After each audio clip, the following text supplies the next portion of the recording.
Today we're going to talk about a story that's pretty popular at the moment, and it's not something that we usually cover on this channel, but this story takes a few twists and turns, and it includes incompetent women, the woke crowd, and as you've seen in the title, the story is about the Titanic submarine that's recently went missing. If you've been living under a rock for the last few days, there's a submarine that goes down to see the Titanic. James Cameron done it decades ago during the filming of the Titanic, and it's a pretty dangerous thing because you go into crazy depths where the water pressure is insane and can literally crush you in an instant. So the story is this submarine called Titan is carrying 5 passengers, and they lost communication with the surface roughly around an hour into the journey down to the Titanic. It's looking like by now, at the time of making this video, they've probably ran out of oxygen. If the submarine hadn't already imploded, that is, it would have been a horrific death, and it's really, really sad. So our hearts and our thoughts and prayers go out to those who were on board and with the families. And once again, like everything else in this world, it's being politicised. We've now learned that the company was really big on diversity, and this could have been the reason why the submarine wasn't safe. The reason why we know this is because the CEO of the submarine company, OceanGate, done an interview talking about how he doesn't want to hire any more 50-year-old white guys because it's not inspirational. And if you think I'm misquoting him or exaggerating what he's saying,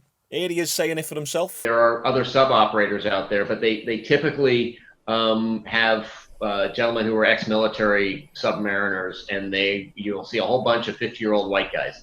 I wanted our team to be younger, to be inspirational. If I'm paying to go on one of these ships, I don't care who it is who's driving. Give me the oldest, whitest fella there is. I don't care if you're LGBTQ or young and inspirational. Let's face it, as Andrew Tate says, who are you going to feel safer driving this submarine to the absolute depths of hell? A young and inspirational woman or a 55-year-old military white guy? It's going to be the latter. What if your goal is to not have white men involved? You're going to get mixed results. They got rid of some of these white old guys and replaced them for a younger crew, and some of these hires were specifically for risk and safety roles. It's related to safety and some of the preponderance of checklists, things we do for risk assessment. Stockton Rush, the CEO, said that such expertise was unnecessary because anybody can drive the submarine with a $30 video game controller. Yes, that is right. The submarine was literally powered with a video game controller. I got these from Camper World. We run the whole thing with this game controller. Come on! We only have one button, that's it. It should be like an elevator. You know, it shouldn't take a lot of skill. An experimental submersible vessel that has not been approved or certified by any regulatory body and could result in physical injury, disability, emotional trauma, or death. That makes it even worse because we know women can't drive and also they can't play video games. So it's a double whammy. So now you're going to tell me we've got a woman piloting the submarine with a video game controller. It's certain death. What's worse is one of these quote-unquote white guys was actually fired in 2018 for voicing his concerns about the safety of the vessel. This staff member, David Lockridge, filed a report, and the report details numerous issues that posed serious safety concerns. These include Lockridge's worry that visible flaws in the carbon fibre supplied to OceanGate raised the risk of small flaws expanding into larger tears during the pressure cycling. These are the huge pressure changes that the submersible would experience as it made its way and from the deep ocean floor. He noted that a previously tested scale model of the hull had prevalent flaws, and he was sacked. So you want to see who was hired instead of the 50-year-old white guys? How about a young female TikToker who was only hired last month? That seems like a good decision. Because I'm joining this company that does submarine trips down to the Titanic.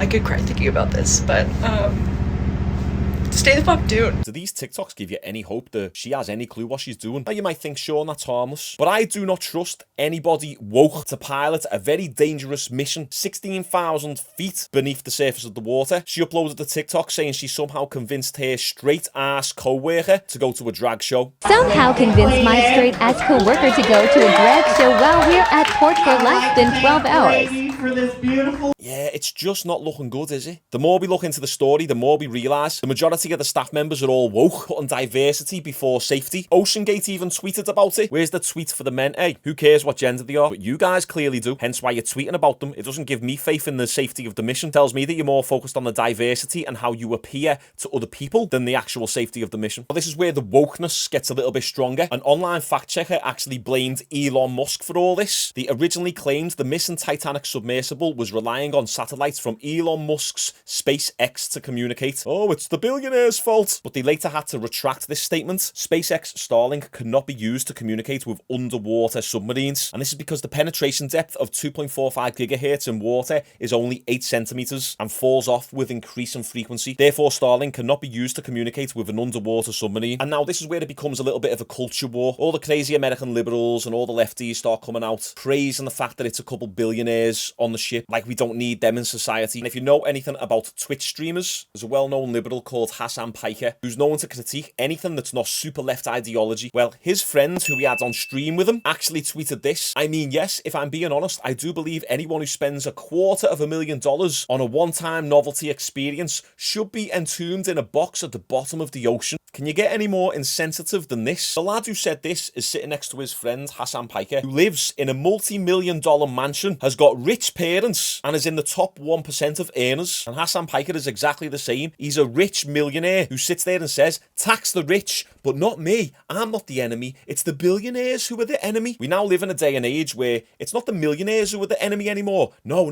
don't come after us. Now it's the billionaires. You always just try and change the narrative. Here's another one of them. Remember this girl? I'm literally a communist. I'm literally a communist. Well, she's just come out and said, if the super rich can spend £250,000 on Vanity Jones, 2.4 miles beneath the ocean, then they're not being taxed enough. People are extremely insensitive and they just want to politicise everything. But I don't even think that's the craziest part of this story. The billionaire's stepson was actually caught at a Blink-182 concert whilst the search and rescue was taking place. He said, it might be distasteful being here, but my family would want me to be at the Blink-182 concert because it's my favourite band and music helps me in difficult times. I mean, I know you're just a stepson, but that is pretty distasteful. I go to a Blink-182 show because they have a ticket.